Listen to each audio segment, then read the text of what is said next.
Hi everyone. Thank you for being here today. Today we have a panel discussion on a very important topic that is prioritizing a balanced career and strategies to avoid burnout and nurture well-being. We are just in the middle of the semester, so I'm hoping that this session would be helpful for all of us. And I'm really excited to welcome our panelists today. And before we go to the structure of the program, I would first like to thank the program committee. So this is the CWAY program committee and who meets frequently in the year to organize these panels. And I would like to thank the program committee for giving me the opportunity to host this panel and also to help me set it up. So I'm Sampriti Sarkar. I'm a PhD candidate at the Michigan State University. And I'm very happy to introduce our panel, but before that, I'll quickly go over the outline of the panel discussion today. So I'll start with a quick introduction of the panelists. Followed by that, the panelists would have their opening remarks, which we plan to be for around 20-25 minutes. And after that, we would have the question and answer session. So if you have any questions, you feel free to type that in the chat at any point in time. We will take note of your question, and during the question answer session, we will ask you to ask your question. And you can also alternatively use the raise hand feature, but we would request you to keep the questions for the question and answer session. And after the 1 hour session, that is the opening remarks followed by the question and answer, we would have an informal networking session. So depending on the number of participants, we would create small breakout rooms so that it is easier for you to connect and talk to each other. And I have a request that please keep your mic on mute during the panel discussion unless you have any question to ask. So that would be really helpful for everyone. So I'm excited to welcome our panelists.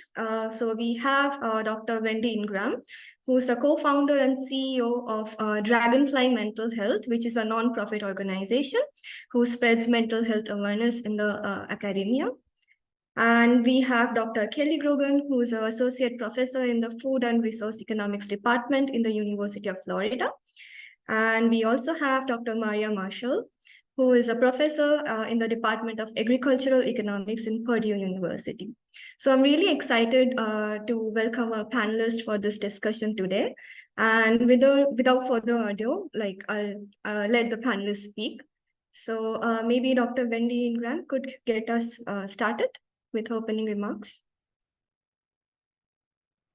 Sure. Hi, it's so nice to be here, and I really appreciate being invited to this and being able to participate.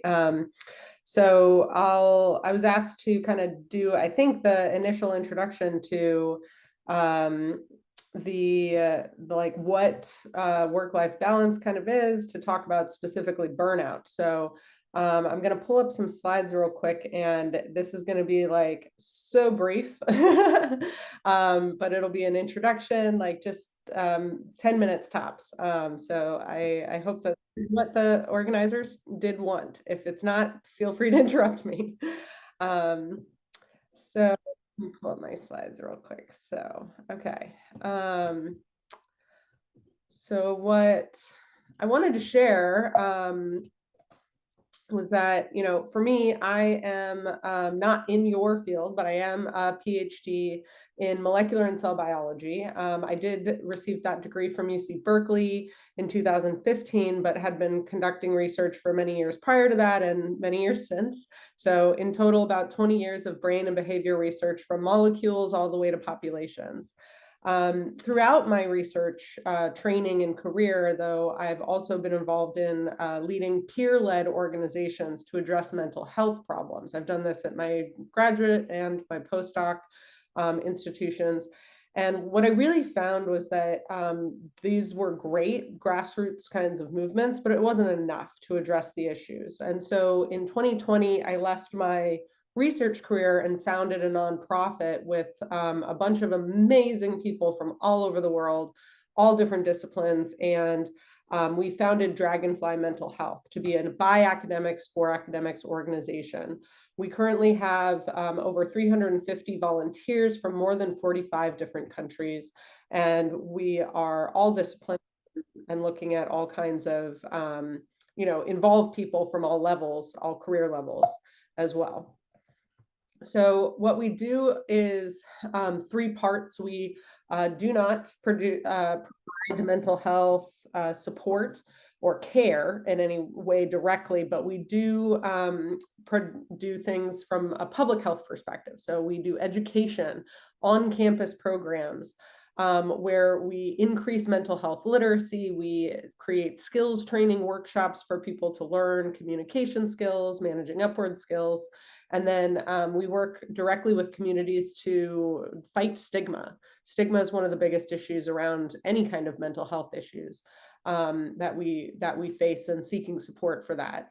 And then in addition to that, we're really focused on building community, because that's how we create an environment within which everyone can be mentally healthy, supportive of one another. And then we conduct research as well. So we do have some peer-reviewed publications coming out soon, which is exciting. We've been working for 3 years, and we've delivered 290 programs to more than 40,000 academics in 21 countries. We've worked with organizations like Johns Hopkins, the European Space Agency, UC Berkeley, Max Planck, Humble. So these are great organizations that are leading the way in discussing mental health and well-being of the researchers and the academics within their fields.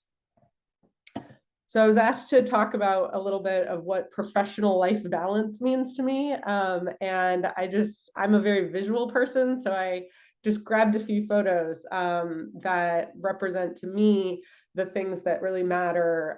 And the element around professional life balance for me is not to have equal parts of profession and life and have them separate from one another. For me, it really is engaging deeply and passionately in the things that I love. And that is both my profession and my personal life, and my friendships and my family and my personal well-being and pursuits. And so whether I'm engaged in community discussion and action in order to address the issues that are rife in academia leading to poor mental health, telling my own stories, whether it be research stories or personal life stories in professional settings, or going on vacation and fully immersing myself with the amazing people that I've met over the years or have chosen to create a family with. So this is what professional life balance means to me, is interlacing everything that I care about and doing all of it with as much passion and love and balance as I can. So for kind of an introduction to burnout, which was what I was prompted to do, I first have to introduce the entire mental health spectrum. And I won't go into the whole details of each one of these things: mental health, stress, distress, disease, and crisis. But what I will point out is that burnout technically fits between distress and disease in that kind of an area on this mental health spectrum. It actually isn't classified as an illness or a mental health disease, but it is a recognized condition that does affect mental health. And so the World Health Organization has recognized burnout as a syndrome resulting from chronic workplace stress that has not been successfully managed. And it's been really well studied for the last 10 to 15 years. And there's over 20,000 peer-reviewed articles on burnout now on PubMed. So there's a lot to parse, but I'll give you just kind of the high-level highlights. And the first thing to know is that burnout really has been defined exceedingly well and clearly, which allows us to research it in a rigorous manner and really understand what are the causes, what are the solutions, what are the symptoms, and what really works. And so what we know about the definition of burnout is that it involves 3 components, and not everyone who experiences burnout will feel all 3 of these, let alone balanced equally between the 3. You can have burnout on just one of these 3 components, but they involve feelings of energy depletion or exhaustion, increased mental distance from one's job, or feelings of negativism or cynicism, And then third, to reduce professional efficacy. And so the core components and symptoms can really be broken down into two big categories, some that are really best identified and experienced with self-reflection. And then those can include feeling emotional or physical exhaustion, reduced emotional regulation, cognitive impairment, reduced memory or attention, and sleeping problems. And then the other set of symptoms and components really can be most clearly seen when you're interacting with others you work with. And so that can involve irritability, withdrawal, and distancing yourself from those people and those environments, reduced performance, inflexibility, and cynicism. And what's great about burnout is, like I said, it is exceedingly well studied. And so that really gives us a handle with which to understand what are the causes of burnout. So in contrast to illnesses that have some of the same symptoms like depression or anxiety that can give rise to cognitive fog, sleeping problems, irritability, those can also be symptoms of mental illnesses like depression and anxiety. But the causes of depression and anxiety can be genetic, they can be environmental, and what they do is they manifest throughout the entire life of someone. It's not just work like burnout is. So causes of burnout are known to be chronic stress related to working to work or other ongoing activities, lack of control over your experience, your structure, your expectations around work, bullying or toxic work environment or relationship, lack of work-life balance, which is such a nebulous thing and probably means absolutely something different to each person, extra job duties but limited authority to make decisions around which things you do when, and disconnection from values and lack of identity beyond work. So whenever I talk to academics of any ilk, they usually have check across all of these issues in their day-to-day and their ongoing experiences. So we really are at very, very high risk for burnout. And so again, what's really great about the things that make burnout so well defined and so well studied is that we do also know exactly what helps. So it's social support. It really is not just self-care. This pushing it back on, oh, you're burnt out, you should really take care of yourself better. Like that is not actually what helps. Taking better care of yourself definitely will reduce some stress, but it isn't what really helps with burnout. It requires social support. It requires the employer or the workspace to change. Another really big thing that helps is oscillation between rest and effort, breaks, vacation.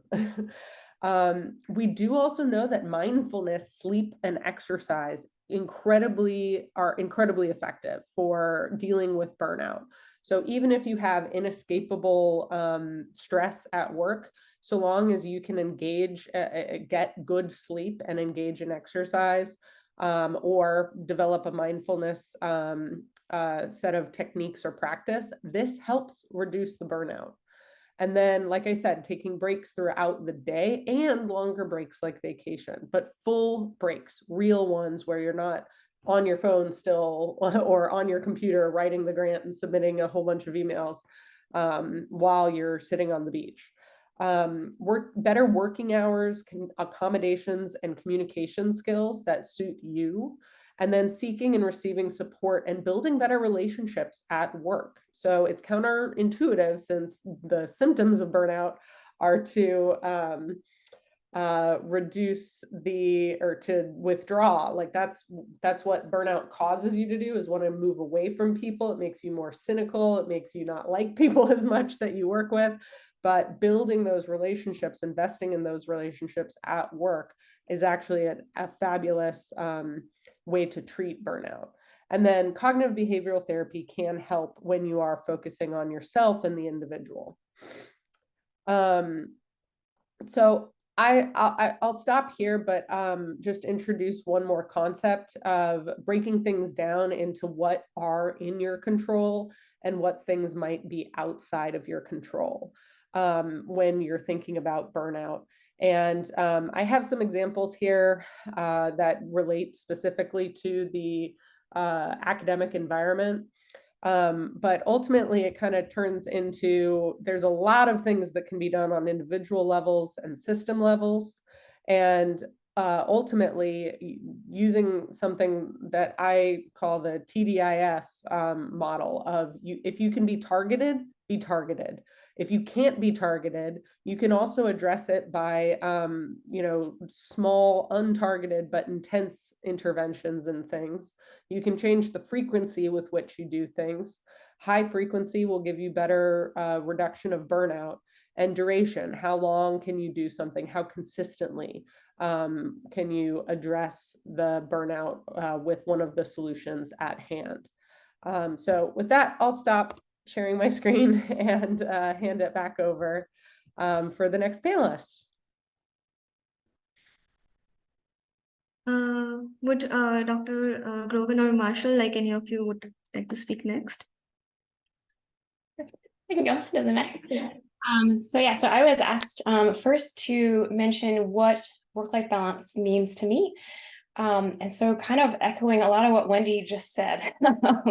First, I think it varies a ton, right? So I don't want anyone to hear what I'm about to say and then feel shamed because that's not what your balance looks like, right? So I think it's really about what brings you joy in work and out of work, and how do you balance those things across time. And so for me, I have a lot of interests outside of work. So I don't really work nights or weekends ever. And that's my work-life balance, because I want time for other things. And I've done that my whole career. People always are like, how did you manage that? I don't know. And I just set really strict boundaries for myself to be able to keep all the things I want. So friends, time with friends and family. I like to work out a lot, and I like to meditate. So things that Wendy said are helpful for burnout. And time outside and things like that. And so it's just been really important to me to keep those in my life. And I think they've helped make me more productive when I am working, because I wake up feeling great every morning and kind of ready to take on the day. And so that's how I've balanced work and life. And then I was also asked to talk about a time that I have experienced burnout. I think I've done a pretty good job at not quite getting there, but when I was going out for tenure, for sure, I felt so much pressure to just work like around the clock, and just cancel plans with friends and skip my time in the gym and things like that, because you can always write one more paper. You can always get one more grant, like if I just stay up till midnight, like I can do more. And for me, I just decided that it wasn't worth it to me to be miserable. I didn't want tenure if I had to be miserable for 7 years. And that was my personal preference, and people have different preferences, but for me, like, I know that I get one life and I want to make the most of it, right? And so that was my choice. And then that really forced me, though, to be just super efficient with my time. So if we want to talk about tools for efficiency, because I think that's critical. I mean, I see a lot of my colleagues, their working habits. I'm not going to name names or call people out for sure, but I'm just like, oh, you could be so much more efficient if you just did X, Y, and Z. So I think if you do want more work-life balance, if that's something you're striving for, thinking about how can you be more efficient with the time that you are working, so that you can save up some time later on for things that bring you joy outside of work and let you have time to be sort of rested for the next day to get started again. Yeah, right. I think that's all I want to say. Thanks. Thank you so much for your insights. Dr. Marshall, would you like to continue next? Sure, thank you. So for me, work-life balance has meant different things throughout my career and my life stage in work, in kind of my personal life. So it was different when I was single assistant professor and what that meant to me. And now married with a young child and a full professor. And so it has changed as I've gotten older and as I've gone in my different life stage. So what was a good life balance as an assistant professor was very different than now. And so that, now it's like bringing joy into both spheres of my life and not guilt into any of the two. Because that's something that sometimes it's guilt that I'm not doing one thing or guilt that I'm not doing the other. And so kind of not bringing guilt into any of the two spheres of my life, but joy. So that's what kind of life balance means to me. And not that I achieve it all the time. Sometimes I feel like, we can say this, but I, like everybody else, sometimes enter a semester overbooked and overwhelmed, and then try to, muddle my way through. So I think I'm constantly learning how to better and what that means to me as I get older and I go on in my career. Okay, so one time that I've experienced, I think, or gotten close to burnout. So I think I've had it throughout my career, but the most recent experience, I think that I think I was probably did have burnout is when I became the director of the North Central Region for Rural Development, which was in 2020. So during COVID, transitioned to center from one institution to the other. And it was added as a job on top of my other job. So it wasn't like I got a lot of free extra time to now become a center director. And so how it manifested for me in that point was sometimes when I'm very stressed, I get a tick in my eye, which usually tells me it's my physical manifestation that I'm probably overloaded and overdone it. And so I had to have a talk with myself and say, hey, obviously there's something wrong. It's too stressful and you have to take time for yourself. And I think I went back to that, this joy and not guilt of both spheres of my life, and then try to figure out, well, I'm going to take time and I'm not going to do these things, and giving myself the grace of saying, I am not going to do these things, or these things can wait. But that was probably the time when I felt that I was really on the cusp of really burning out, was bringing in another job on top of a job, which sometimes we do a lot in academia, is, I think you should be the center director. You go out, write the proposal, bring it in, and now figure out how you're going to maneuver everything in your life to kind of make that happen.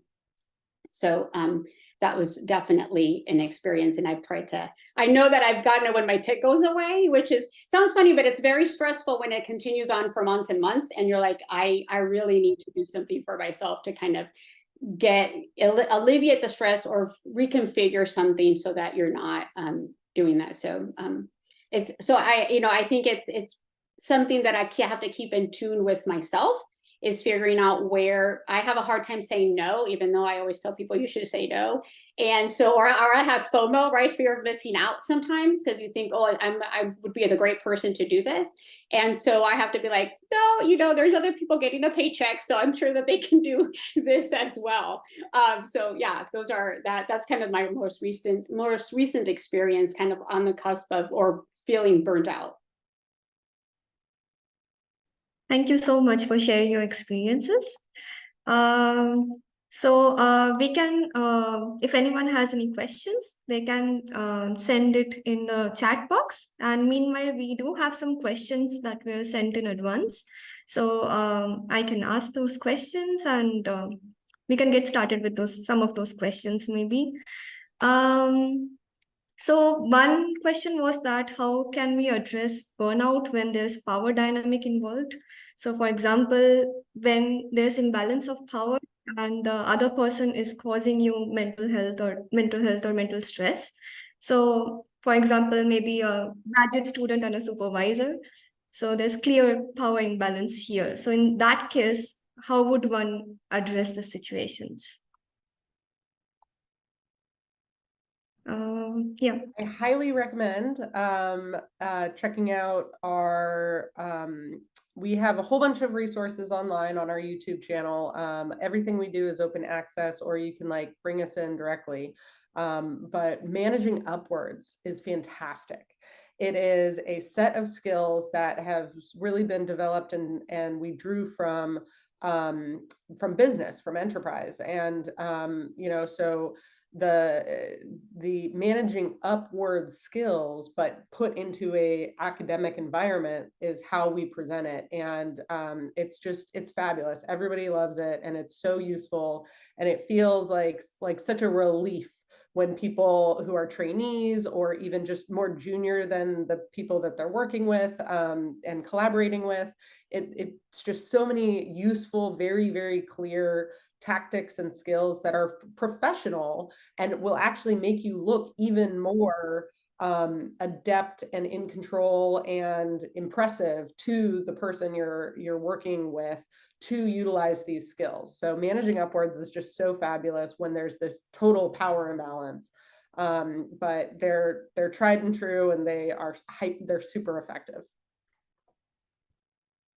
I'd also like to add, if it's a grad student situation and their advisor, you have resources. I mean, your grad coordinator and your department chair should be a good resource to go to help act as a liaison for whatever the dynamic is. So don't be afraid to reach out to other people not involved to get some advice there as well. As someone who served as grad coordinator, I've played that role and we're normally very happy to do so. So yeah, reach out. Yeah. No, so I was going to say, from the faculty perspective for our graduate students, is actually also respecting boundaries. So one of the things that I don't do is I don't send my graduate students emails on the weekends. I might write it on the weekend, but I make it send on Monday. I do the same for the center staff. So because that power dynamic means that somebody feels like they must respond to you, and you might not mean it that way, right? You're perfectly fine with them sending it to you on Monday, but you sent it on a weekend. And so one of the things that I do is, if I happen to send something on a weekend, which I try not to do, I have it so it sends on Monday. And so I'm not intruding on people's weekends, because that power dynamic does mean that somebody might think that they need to respond to you. Yeah. So I think Dr. Marshall answered part of like Dr. Gopalakrishnan's question. So still, would you like to ask that question? No, that was great. Yeah, okay. Yeah. So like, if other panelists have more insights on what can faculty members do to support students to maintain their balance and prioritize mental health? I think some of it's just modeling it yourself too, right? I mean, I think a lot of them look up to us as what academia is like and kind of what they should be doing.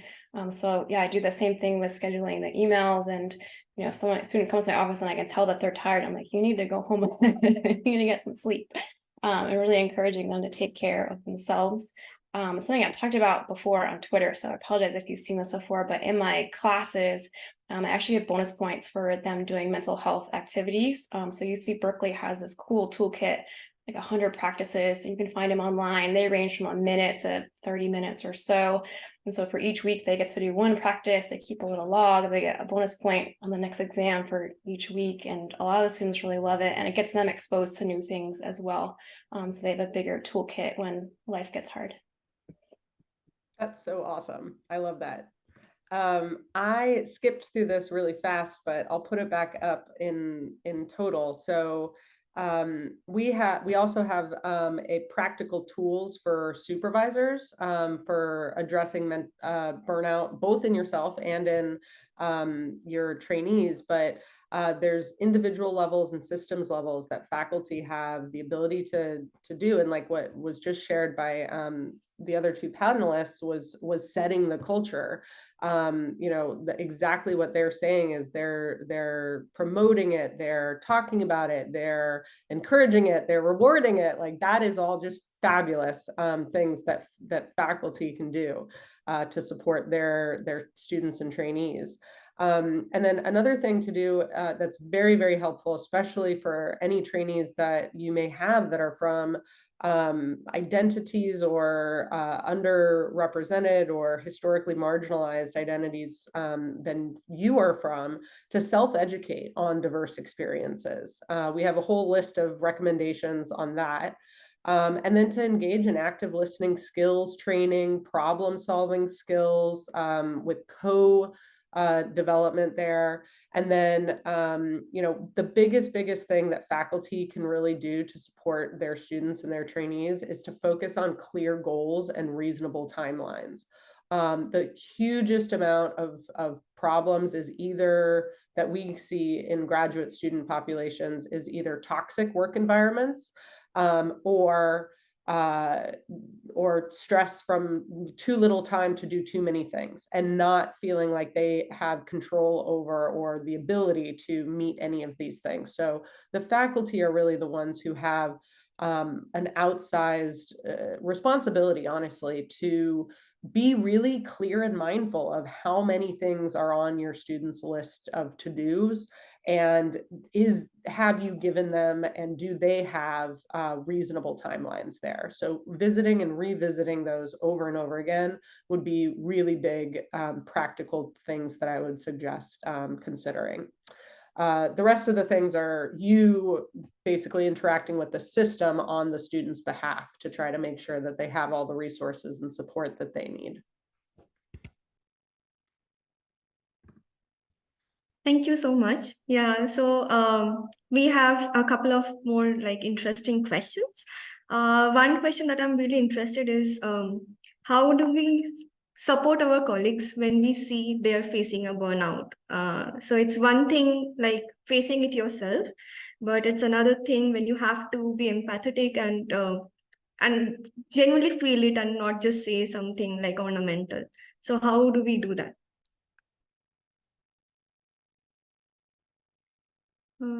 Please feel free to speak up, like anyone, any of the panelists.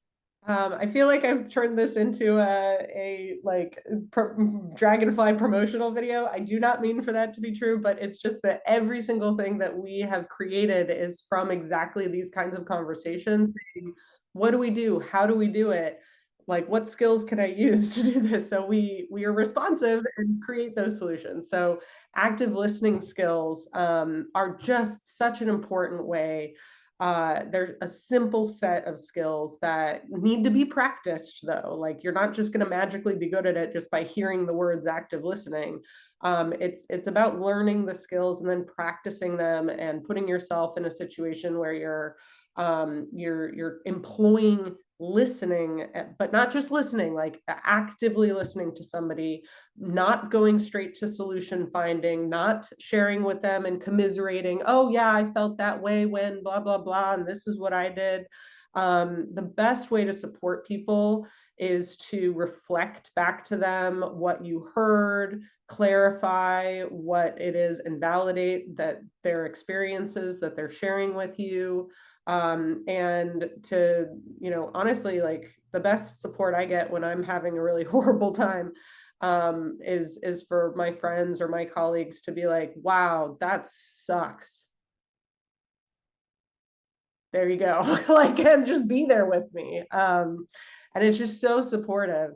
So anyways, those are some things I would recommend.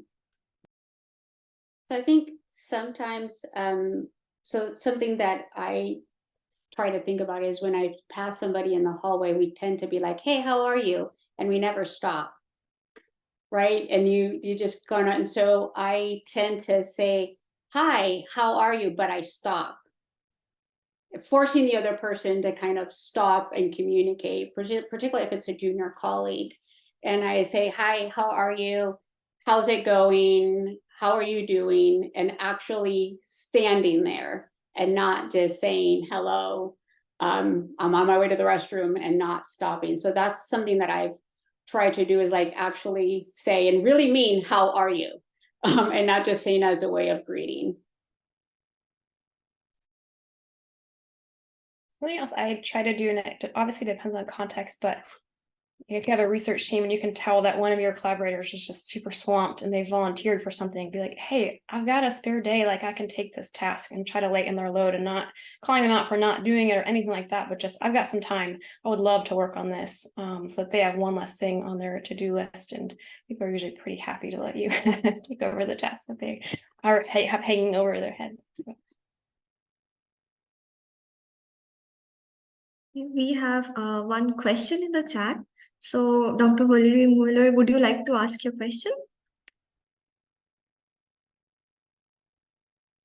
Yeah, I basically was just wondering with, grad students, I mean, personally, for me, it was really challenging. Like, it's really easy to isolate yourself as a graduate student and not want to trouble the professor, but at the same time, as a faculty member, those of us that care, we want to make sure that the students are sort of, we're checking up on them just to make sure they're on track, or there's nothing major happening. So I'm wondering, is there something better that we can do other than just like a monthly email sort of checking in? Like, should we be doing other things with our graduate students to make sure that, I mean, even in an email, it's hard to know whether they're just sort of saying, oh, I'm fine, at what point do we need to sort of follow up with something besides email? Well, something that I do, I actually meet with all of my students once a week, in person or via Zoom, but in person, face to face. And it's sometimes they haven't made any progress, but I want them to know that that 30 minutes to an hour is their time to talk about anything. It doesn't always have to be about their research progress. And they know they have my undivided attention, so they don't have to worry. Are they, because they're always like, oh, I don't want to bug this, I don't want to bug you. You're so busy. But I want them to know that's your time. And it's not, I'm here not only to help you with your research, but also professional development with anything that you want me to know or talk about. And so I've kept that consistent. Sometimes you have to, you're traveling or whatever, but they know that that time is theirs and they can use it as, and yes, you're going to check out, but that's something I've done in the 20 years that I've done. My major professor did it with me, and I've kept it up with them as well. Yeah, I do the same, and it's so helpful because you can just see when they show up if they're doing well or if they're just a little droopy that day, and then you can provide the support that they need. And yeah, you can't get that in tone over an email often. So yeah, big fan of the weekly meetings. Dr. Ingram, would you like to add anything to this? I mean, I think that the faculty have shared fabulous things, and that's what we hear from the students that they want too, is one of the most impactful things that faculty can do is start a meeting, whether it's weekly or monthly, but usually at least that, at least monthly, to start the meeting with, how are you? How are things going? Not just like jump straight into the research. And it just humanizes the entire experience and sets the tone in a way that trainees feel seen, feel safer, and are going to share with you if they are struggling with something, versus feeling like it's a report out and like the stress and intensity of just, I have to show you how much I've done in the last however many days or weeks. Dr. Gopalakrishna, you have a question. So would you like to ask it? Yeah. Yes, I was thinking of typing it and thought it would be long. So it's great to have like toolkits and things that we can do as faculty or leaders of organizations, maybe department chairs and so on. I want to kind of flip it to say a student's perspective or a junior faculty member's perspective. We have students in the participants, and they haven't asked anything yet. What if they don't have advisors who are thinking about mental health and who are thinking about issues that might come up? How do you think people in that without the power in these power dynamic situations can actually approach their supervisors, their department chairs, or their faculty mentors, as the case may be, to actually bring up things when when there's so much stigma in our culture around these issues? Well, prevention is the best medicine. It beats, addressing things once they've gotten so far out of hand that it requires the department head to step in and help make decisions and things like that. So one of the things that was great about my PhD program, and I'm not sure if it's ubiquitous, but we had thesis committees, and we were encouraged to, through our thesis committee, develop other mentee relationships with those people, both for scientific support, as well as if things are going badly in the lab and it's uncomfortable or unclear if this is normal or not normal, there's a, degree of separation there that you can go to those faculty and kind of test the waters and see if this is normal, that these things are happening, or that you got bumped off first authorship on your paper, for this new postdoc that came in and did like 2 experiments. I don't know. So it's just drawing from not personal experience. But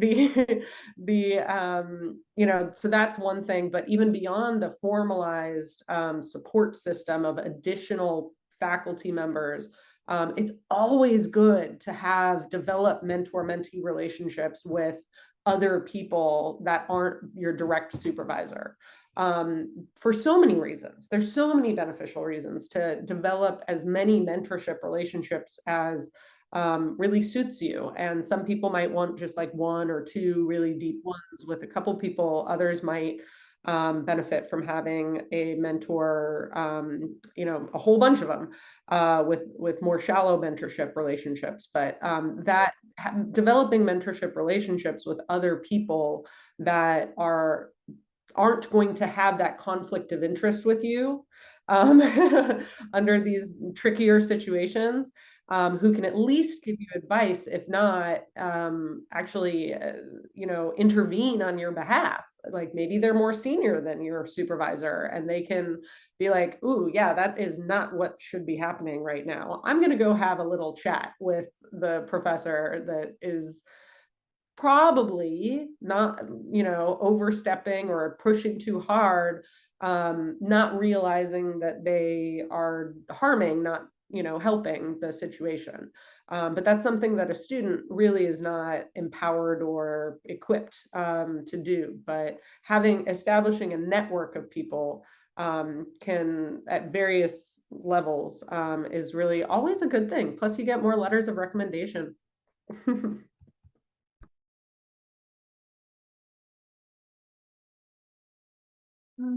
Would any of the other panelists would like to add anything? Okay, then we can probably move on to the next question. I think we have one more question from Dr. Andrea Carlson in the chat. So would you like to ask that question?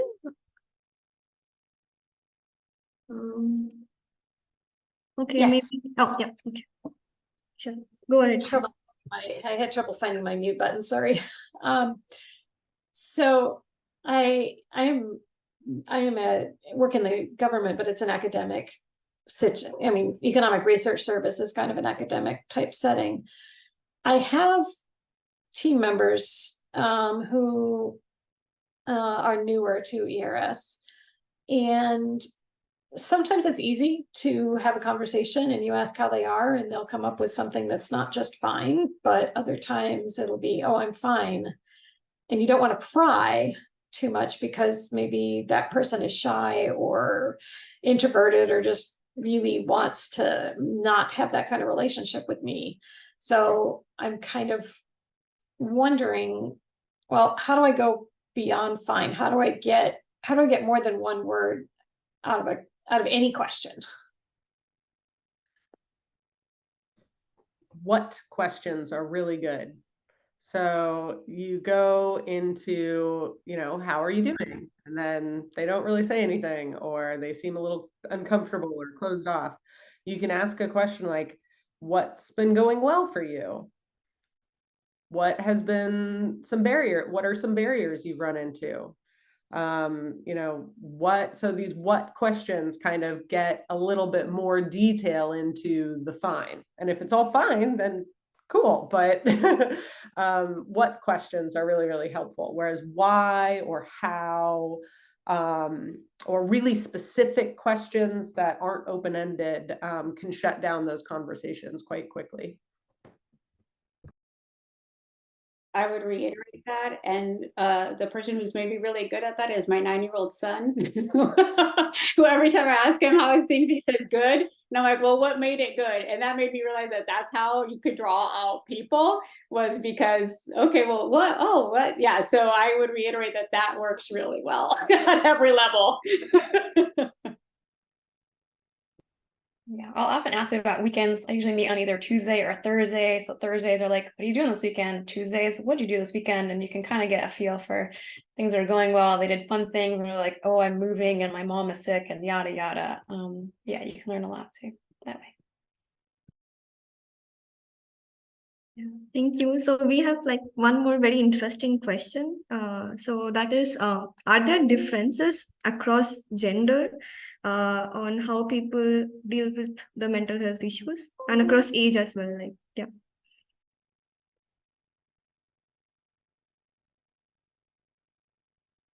So my experience, I mean, I'm not a researcher in this area, but my experience is that sometimes you have to draw for me, my male students more than my female students, who might automatically feel more comfortable with me telling me something that they feel that something's going bad in, at home or something else. I feel like, they tend to think of you, now that I'm older, I'm more as a mom figure sometimes. But then maybe my male students, and that sometimes I have to draw them out a little bit more for them to say, yeah, I am feeling overwhelmed, and for them to feel safe, that my office is a safe space, right, for everyone, including them. And so they really, it takes a little bit longer sometimes for them to feel okay to be vulnerable.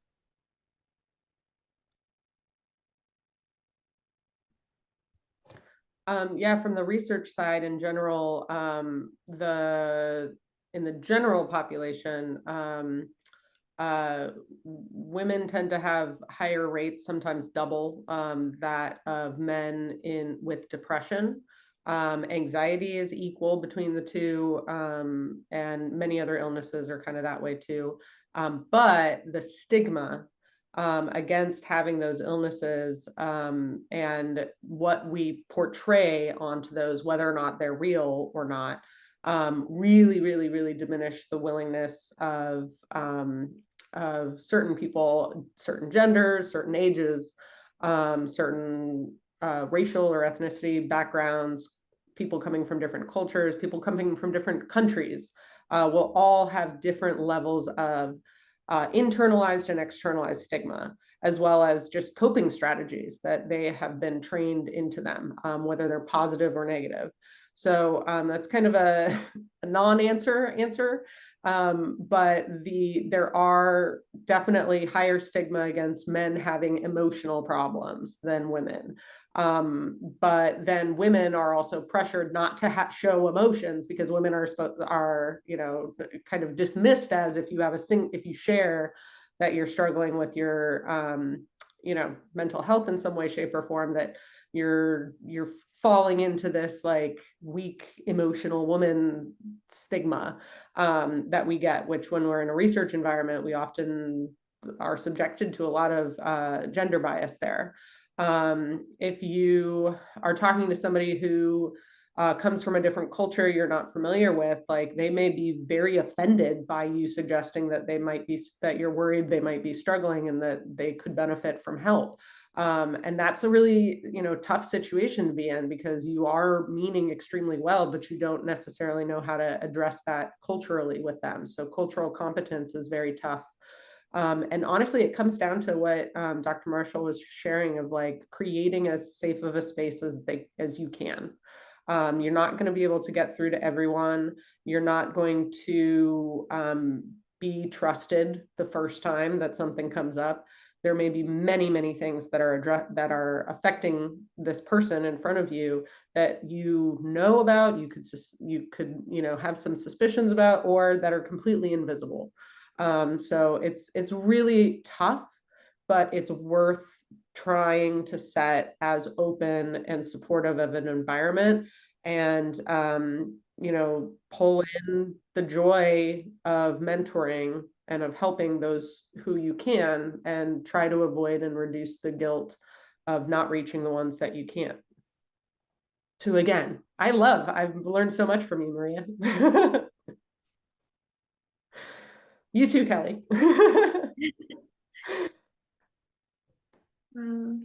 Is there anything you would like to add, Dr. Grogan?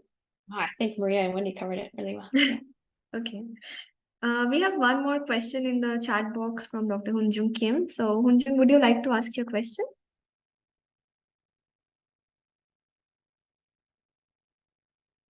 I think you're muted.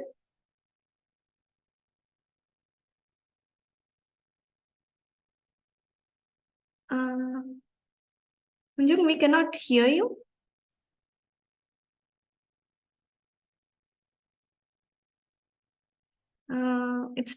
You're still not audible.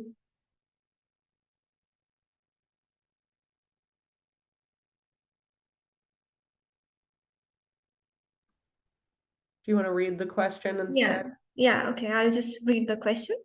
So, Hunjung is asking, how do you maintain strong academic expectations and work ethics when confronted with demands of life, including significant life events like relocation, pregnancy, and childcare?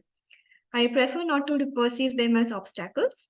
Any good way to stay focused and productive in dealing with those period of life or career stage? I'm curious if there is any resource preparing the right mindset and expectations.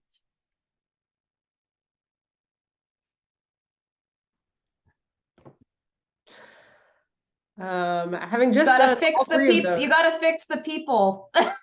Not you. You got. Sorry, I'm just trying to make a joke, but you gotta fix the people around you most of the time. There's no matter how much you push back, you know, sometimes you have to knock them over the head with it, saying, I have all these things going on. You can't expect me to work 20 hours on the weekend. But I'm sure there's a better way to say this. My moniker has been do what you can when you can and be okay with that. And I tell everybody around me to do the same. And creating a wider culture of that is, you know, is really the most pervasive thing that you can do, is like create that environment all the way around you.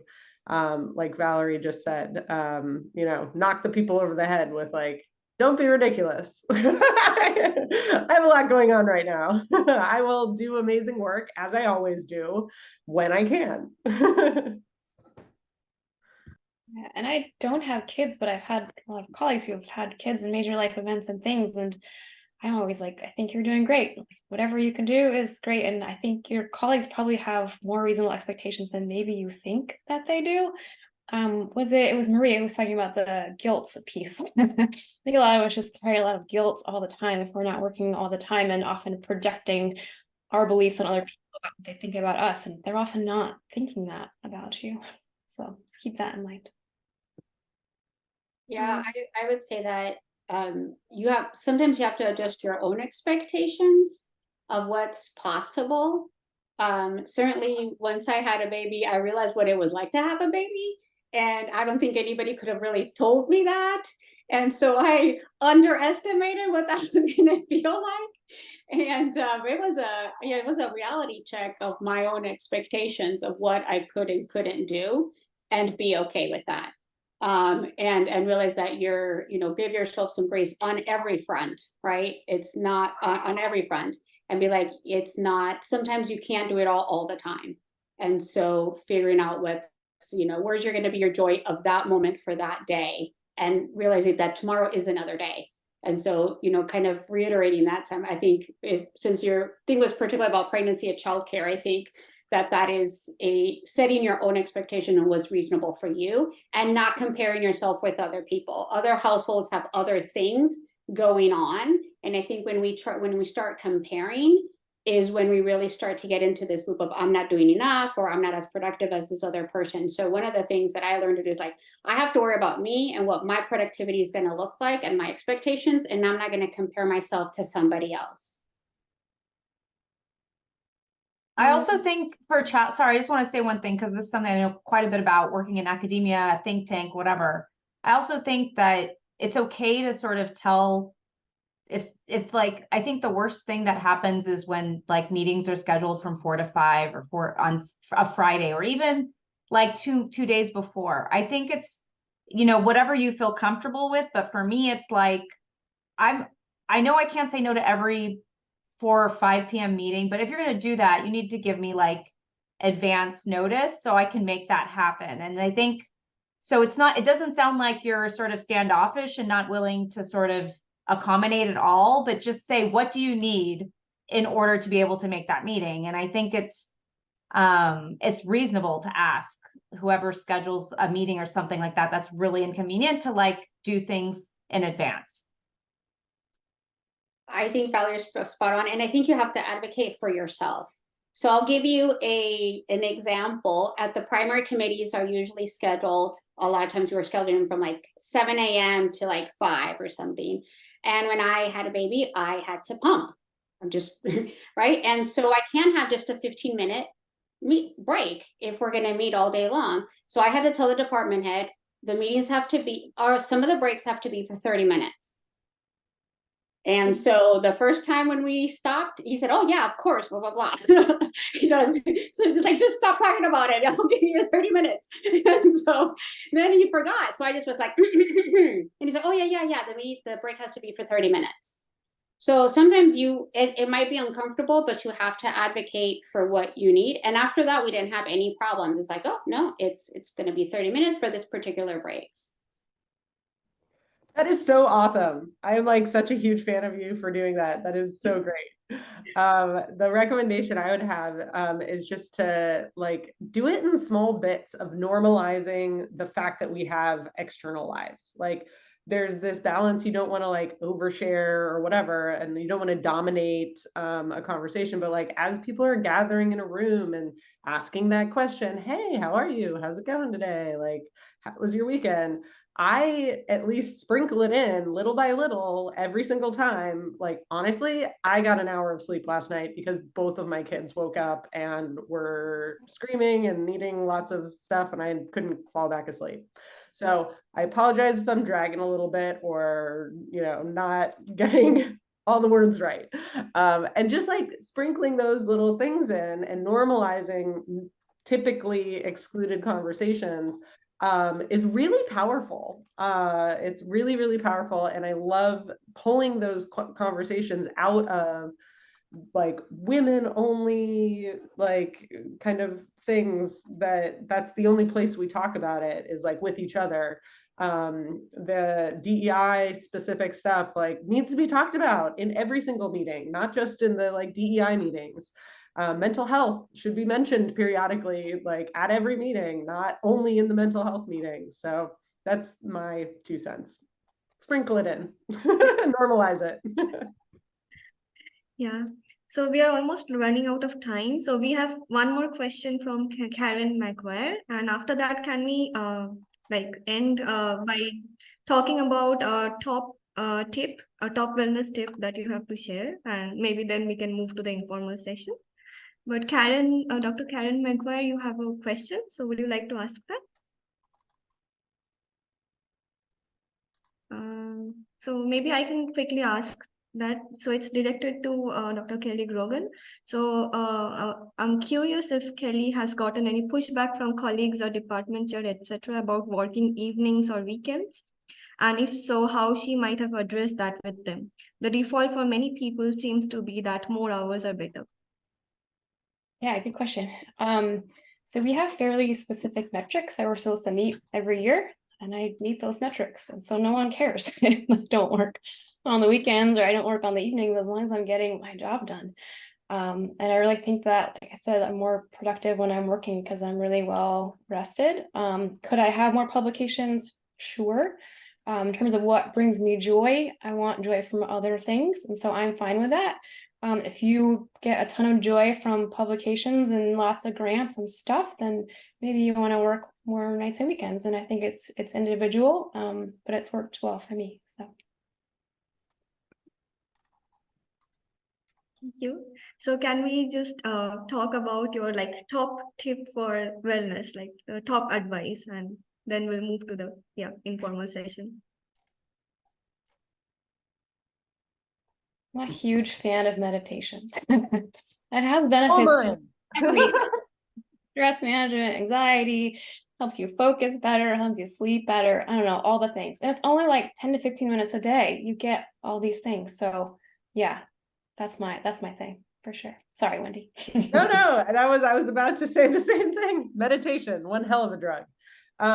It is wonderful, but not for everyone. So I will augment my tip and say, try a bunch of stuff and find what works for you and then do that. Like, don't compare yourself to others and what other people need or do. There's also this like weird manifestation in academic spaces of people like getting competitive about their self-care and their balance with work and life balance now too. And like figure out what works for you and then be confident in that and do that. What works for me is running. It really, I need it. It's like one of those things. So and early in the morning, I usually run early in the morning. It allows me to kind of think clearly and just, it's like I meditate while I'm running for me. Okay. Thank you everyone for being here today. I learned a lot. So we are gonna start the informal networking session now, but I would encourage everyone to like